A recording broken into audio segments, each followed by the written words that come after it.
Welcome to Wisconsin Shoe Guy.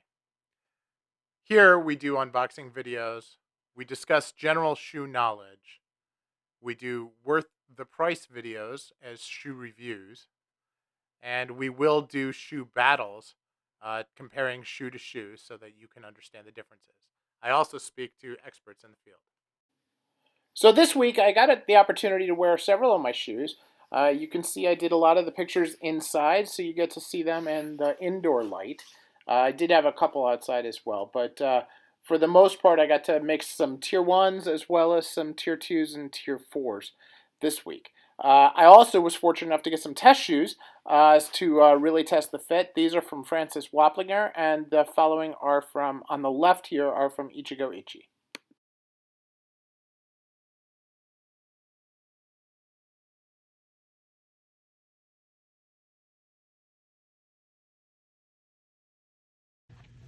"2019 wasn't that long ago, but in 2019 I introduced myself to a little shoe company out of Great Britain in Northampton called Crockett and Jones. And this was one of my first pairs. My early collection strategy was to focus on the plain toe blucher. And I was super excited that here was an English brand that I'd actually heard of that had this particular shoe. Now, they had rubber soles, which was a disappointment at the time and I wasn't really happy with. But then I tried them and I wore them, and holy cow, are these some of the nicest plain toe bluchers in my collection. The rubber on these is more like a Vibram in texture. You can actually see it on here. The texture on here is more like Vibram than it is like Daynite. They have just a really, really great wear. I mean, I wore these when I traveled for almost a year, and you can see no wear on them. That's how strong the rubber is. And the upper is super, super soft. The lining is super soft. The insole is incredible, and the fit is very, very good. So I plan on wearing these today. They're up in my rotation, and just wanted to share them with you all before I do. You know, as you look at the wear over the course of 2 years now, it's virtually none. There's a little bit of wear here where, you know, I probably need to clean up the polish a little bit because the lacing is kind of left some marks in the wax. But other than that, this is just an incredible shoe, doing incredibly well over a long period of time.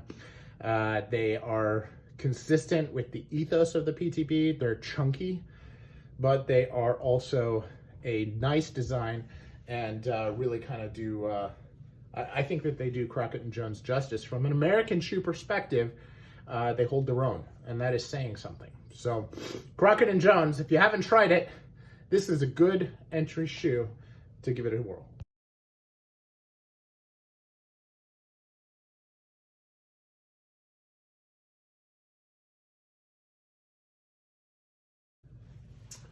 So today we're going to talk about a cool pair of shoes that I picked up in 2020. I've had these shoes since March. Unfortunately, it's also been the period where it's been COVID, so I've had very, very limited travel, very limited work days, very limited cement time, and so the wear on the soles of these is also very limited. But they're very, very nice shoes. They are whole cuts. This is Y by Yeossal. This is their prestige line, and these are made by Macariello.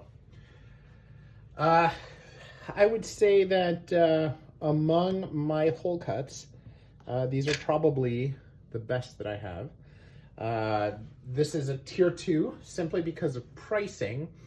Macariello has 3 lines of shoes. They have the Aurum, the Argentum, and the Eris. And these are Argentums. Argentums are both hand welted, or they do a very special type of Goodyear welting where instead of gluing gemming canvas on the undersole, they actually use a regular hand welt sole, and then he uses a machine to carve out the piece of the insole that he uses in order to sew the shoe together. So it's a very different type of construction, but the good thing about it is that it uses a very thick insole, and so they feel like hand-welted shoes, and he's able to offer them at really, really attractive pricing. In addition, he has a lot of MTOs on his website right now that are, you know, $600-700 for hand-welted shoes, which is a steal for the level of quality that comes from Macariello. Now, as we look at these, what do I mean by quality? First off, this is hand patinated. So he did the museum calf and he did this by hand. You can see the way that is. This is a single sole that's carved down to a smaller sole at the waist. So it's like a double here and a single there. You can see that the waist is extremely narrow with a fiddleback. They actually go in on the heels here. Okay, and of course they painted as well. Blind stitch. Very, very nicely done. And the quality of the leather is absolutely phenomenal. Both the lining, the insole, and of course the uppers as well. The last, this is the this is the, now I'm not going to remember the name of the last. So, but this particular last is the Hawksbill last. I do remember it. And this is a beautiful shape. Just look at the way that is. It's rounded, but it definitely has a very cool shape to it.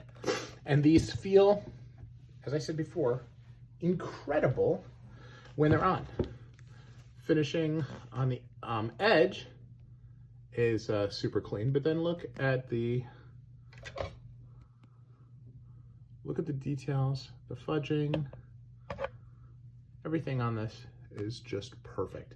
So very excited about these shoes and the opportunity to share them with you. And it's been a year, and I can't believe it's been a year. I've probably worn them, you know, I like these shoes a lot, so they tend to jump my rotation. So I've probably worn them 7 or 8 times. You know, given my 3-month rotation, that's actually pretty good. But I'm going to say that I wish I wore them more. If I had to choose 10 shoes in my entire collection, these would be on that list. So, and that's about the best I can say about that. So thank you for watching. This is the update on these Y by Yeossal Prestige St. Martin's on the Hawksbill last. So looking at the pipeline and what's new sections, there's just nothing new this week. I really didn't do anything to change anything.